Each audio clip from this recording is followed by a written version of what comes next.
Hi everyone, in front of me I've got TECNO Spark 30 and let me share with you how to enable the Google backup on this device. So let's start with opening the settings, and here we have to scroll down to the very bottom to find the system.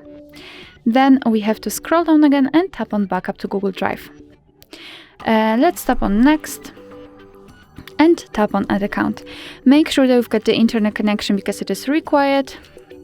You can use Wi-Fi or mobile data, it's totally up to you. And here in this step you can either create a new account if you do not have your own yet, or simply type your email or phone, so let me do it. And tap on next. So right here we have to enter the password, and let me do this out of the screen.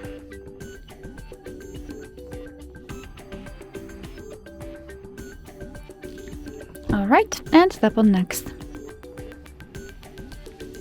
Here we have to decide who will be using this device, so just mark relevant option and tap on next. On Google Terms of Service and Privacy Policy, you can tap on them to learn more and tap on I agree after reading. So here we have to decide what kind of data we would like to backup, so photos and videos or other device data, or both. You can mark both, it's totally up to you, and tap on confirm. Tap on manage backup here. And this is our backup section where we can check how much space we've got left. We can manage the storage, so for example remove some unnecessary files. Under it you've got backup details, so you can check what has already been backed up, advanced settings, and I highly recommend to keep this option turned off.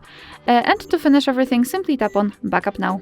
And now your device is backing up the data, of course confirm everything. Alright, so that will be all. Thank you so much for watching. Please hit the subscribe button and leave the thumbs up.